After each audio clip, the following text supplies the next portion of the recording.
सभी को जय श्री राम। आज एक बहुत स्पेशल टॉपिक पर हम लोग बात करने वाले हैं। इस टॉपिक पर हमारे YouTube में ऐसा कोई भी वीडियो आपको देखने को नहीं मिला होगा। एक प्रश्न कुंडली होती है। अब प्रश्न कुंडली को पढ़ने के लिए बहुत सारे मेथड दिए गए हैं, जैसे कि प्रश्न मार्ग कुंडली में, जैसे वैदिक में आप बनाते हैं उसको देख लीजिए। दूसरा, आप चाहे तो केपी के अनुसार होरेरी चार्ट ले लीजिए, या एक और भी मेथड होता है जिसमें सेक्सटाइल ट्राइन को लेकर के भी बात की जा सकती है। और भी बहुत सारे मेथड हैं जिससे प्रश्न कुंडली को हम लोग स्टडी कर सकते हैं। लेकिन इसमें जो सबसे बेस्ट आता है कि अगर प्रश्न कुंडली आप ले, मतलब जो मेरा अपना पर्सनल एक्सपीरियंस है, ये पर्सन टू पर्सन वेरी भी कर सकता है। कोई एस्ट्रोलॉजर कहे नहीं हमारे लिए ये बेस्ट है, तो वो उसके ऊपर डिपेंड करता है कि उसकी प्रैक्टिस कितनी है, किस पार्ट पर उसकी प्रैक्टिस है। यानी प्रश्न कुंडली में प्रैक्टिस का बड़ा रोल है। अगर आपकी प्रैक्टिस जिस पार्ट पर, वैदिक के लिए अच्छी है तो वैदिक के लिए अच्छी है। जैसे हमारे गुरुजी ने एक सिखाया था कि जिस कुंड, मतलब आप एक कुंडली बना लीजिए और कुंडली बना करके जो क्वेश्चन है, उस क्वेश्चन का जो हाउस का जो लॉर्ड है, उसका प्लैनेट जिस हाउस से कनेक्ट होना है तो उससे कितनी डिग्री दूर पर है, तो जितनी डिग्री दूर पर है उतनी डिग्री उस प्लैनेट को जब तक वो पार करेगा उतने दिन उस टाइम को लगेंगे करने में। तो ऐसे, और वो बहुत डीप है वो मेथड, अच्छा मेथड है, बट डिपेंड करता है कि उसमें प्रैक्टिस आपकी किस पर है। तो अगर प्रैक्टिस की बात करें तो सबसे इजीएस्ट वे मुझे जो लगा वो होरेरी चार्ट पे लगा, यानी केपी के अकॉर्डिंग। और उसमें चूंकि आप प्रश्न कुंडली बना रहे हैं, तो प्रश्न कुंडली जब बना रहे हैं तो टाइम की तो कोई क्वेश्चन ही नहीं है कि भाई टाइम करेक्ट है कि इनकरेक्ट है, ये अपने आप में सफिशिएंट है। जिसमें आपका क्वेश्चन है वो हो गया। अब उसमें भी मेथड है, तो वो मेथड कभी हम और बात कर लेंगे। लेकिन जिस टॉपिक के लिए आज हम अपना ये रिकॉर्डिंग कर रहे हैं, उसका मेन पर्पज है कि हम अपनी डेली लाइफ में जो क्वेश्चंस हमारे आते हैं उनको कैसे हम सॉल्व करें। देखिए, कोई भी प्रश्न कुंडली है तो ये डिपेंड करता है कि जो क्वेश्चन पूछ रहा है वो बहुत स्ट्रॉन्ग इंटेंशन से पूछे, ऐसे मजे लेने के लिए ना पूछे कि भाई चलो आज हम बताओ कि हमारे साथ क्या होगा, तो उसका आंसर गलत हो जाएगा। क्योंकि है तो ये डिवाइन पावर, और डिवाइन पावर होने के कारण से अब बहुत जो रूलिंग प्लैनेट्स होंगे वो कनेक्ट करते हैं एस्ट्रोलॉजर को। तो एस्ट्रोलॉजर की अपनी स्पिरिचुअल पावर, अपना मेडिटेशन और पूछने वाले की इंटेंशन, ये दोनों पर इस बात का आंसर डिपेंड करता है कि वो आंसर कितना सही दे पाएगा। अगर आप इसको मजाक में लेते हैं कि नहीं जो है कि हम अगर इसको ले रहे हैं, हम मजाक का मतलब हो गया कि बस ऐसे किसी ने पूछ लिया कि चलो बताओ ये आपका टेस्ट ले रहा है, तो वो आंसर उसको नहीं मिल पाएगा। ये बात कन्फर्म है। इसलिए इसको थोड़ा सा केयरफुली इसको करना है, मजाक में नहीं करना है। तो करना क्या है कि अगर कोई क्वेश्चन आपके पास आए कि भाई हमें जो है ना कोई सर्टिफिकेट की एनओसी कब मिलेगी, या किसी भी तरह का हमें सर्टिफिकेट कब मिलेगा, ठीक, नॉमिनेशन कराने जा रहे हैं तो नॉमिनेशन होगा कि नहीं होगा, चाहे इलेक्शन का नॉमिनेशन है, किसी प्रकार का नॉमिनेशन कराने जा रहे हैं, होगा कि नहीं होगा। ट्रेन की टिकट में वेटिंग लिस्ट में है, क्या कंफर्मेशन हो जाएगी।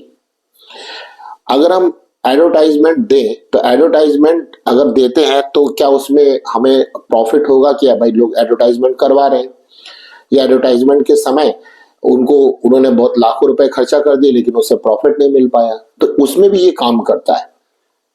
ठीक है। दूसरा क्या नाम है कि कोई भी डॉक्यूमेंट से रिलेटेड काम हो, किसी भी सिग्नेटरी, यानी कि कोई भी आपको साइन करना है, या साइन करना आपके लिए प्रॉफिटेबल होगा या नहीं होगा, किसी का फोन आना है, किसी का इंटरव्यू है तो उसमें इंटरव्यू में सफलता मिलेगी कि नहीं मिलेगी। इस प्रकार से नौकरी के लिए हम इंटरव्यू देने जा रहे हैं तो नौकरी हमें वो मिल पाएगी कि नहीं मिल पाएगी, या केवल इंटरव्यू हमारा खराब हो जाएगा, किसी का भी खराब हो जाएगा। तो इससे रिलेटेड बहुत सारे क्वेश्चन का आंसर आप किस हाउस से दे सकते हैं, थर्ड हाउस से। समझ में आ ही गया होगा, जो लोग एस्ट्रोलॉजी की प्रैक्टिस कर रहे हैं उन्हें समझ में आ गया कि ये थर्ड हाउस का ही काम है। तो ये थर्ड हाउस देखना कहाँ, ये जन्म कुंडली में नहीं देखना, ये प्रश्न कुंडली में आपको देखना। जब व्यक्ति ने क्वेश्चन पूछा तो उस वक्त का टाइम, डेट ऑफ बर्थ बोले, डेट ऑफ क्वेश्चन और प्लेस जहां पर एस्ट्रोलॉजर बैठा, उसके लिए होरेरी में 1 से लेकर 249 के बीच में एक नंबर भी आप उस व्यक्ति से पूछ सकते हैं। वो नंबर के द्वारा जो आप चार्ट बनाएंगे वो ज्यादा एक्यूरेट होगा, ना कि टाइम। क्योंकि टाइम में होता है ना कि वो पूछता कब का टाइम लिया जाए, क्वेश्चन पूछने का टाइम लिया जाए, कि वो व्यक्ति जब आया है तब का टाइम लिया जाए, या क्वेश्चन पूछते पूछते काफी टाइम मतलब बातें हो रही है तो बात में उसने क्वेश्चन दे दिया, अब जैसे क्वेश्चन पूछा तो तुरंत आप टाइम थोड़ा ना देखने लगेंगे। तो उसमें उस व्यक्ति से 1 से लेकर 249 के बीच में एक नंबर आप जान लीजिए, और वो जो नंबर जानेंगे उस पर्टिकुलर नंबर पर आप एक चार्ट बना सकते हैं। बड़ा आसान है, सब जगह अवेलेबल है। कोशिश करेंगे कि हम भी इसके बारे में थोड़ा आपको बता दें। जैसे वो नंबर डालकर आप चार्ट बनाएंगे केपी सॉफ्टवेयर से, तो आपके सामने एक प्रश्न कुंडली आ जाएगी। उसमें आपको ये देखना है कि जो थर्ड का जो कस्पल सब लॉर्ड है, यानी उपनक्षत्र स्वामी, थर्ड का जो कस्पल सब लॉर्ड है, उपनक्षत्र स्वामी का जो नक्षत्र लॉर्ड है, वो कैसी कंडीशन में है। अब इसमें क्या है, केपी में तो केवल हाउस हाउस को खेला है, बहुत ज्यादा दिमाग नहीं लगाना। हाउस हाउस मतलब जैसे प्लेनेट की पावर क्या है और वो प्लेनेट कौन सा, ये इसके बारे में भी बात है, ऐसा नहीं कि बात नहीं है, लेकिन ज्यादातर उन्होंने हाउस के बारे में किया कि अगर वो इस हाउस से कनेक्ट हो जाएगा तो ये रिजल्ट होगा, ये उस हाउस से कनेक्ट हो जाएगा तो ये रिजल्ट होगा। अब कभी कभी क्या होता है ना कि मैं इसका भी आंसर आपको करता हूं। कभी कभी क्या होता है, जो भी मैंने अभी जितनी बातें बोली उसमें आधी सफलता मिल पाती है, या लगता है कि बात इनकम्प्लीट रह गई, इंटरव्यू देने गए, दिया, ठीक हुआ, बट रिजल्ट आने में प्रॉब्लम आ गई, या रिजल्ट भी आया तो बोलते हैं अभी हमें जरूरत नहीं है, जब बाद में जरूरत होगी तो हम आपको बताएंगे, यानी आधी बात हो गई ना। इसी प्रकार से कि बहुत सारी बातें कि आधा इंफॉर्मेशन, मन चाही सफलता नहीं मिल पा रही है। तो यहाँ पर एक गलती लोगों से हो जाती है कि वो केवल थर्ड हाउस के जो कस्पल सबलॉर्ड है ना उसी को देखते हैं। तो यहाँ पर सूत्र ये दिया गया कि जो थर्ड हाउस का कस्पल सबलॉर्ड है उसका जो नक्षत्र लॉर्ड है, जो थर्ड हाउस का जो कस्पल लॉर्ड होगा, कस्पल सबलॉर्ड, वो जिस नक्षत्र में बैठा है उस नक्षत्र का जो स्वामी होगा, नक्षत्र जो लॉर्ड होगा, अगर उसका कनेक्शन 11वें घर से आ जाए तो ये घटना होगी।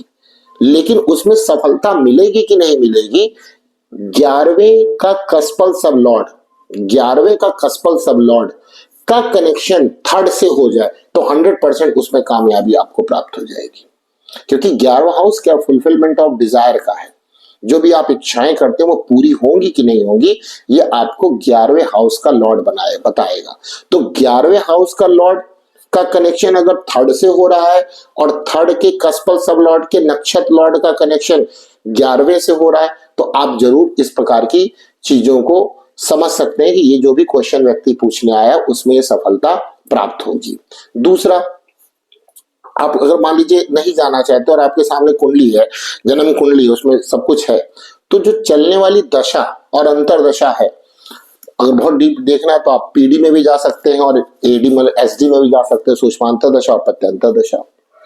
तो जो चलने वाली दशा है उसका नक्षत्र लॉर्ड भी अगर 11वां तीसरा शो कर रहा है तो भी ये सारी घटना उस दशाओं में उस व्यक्ति के साथ होगी और उसमें उसको सफलता भी प्राप्त होगी।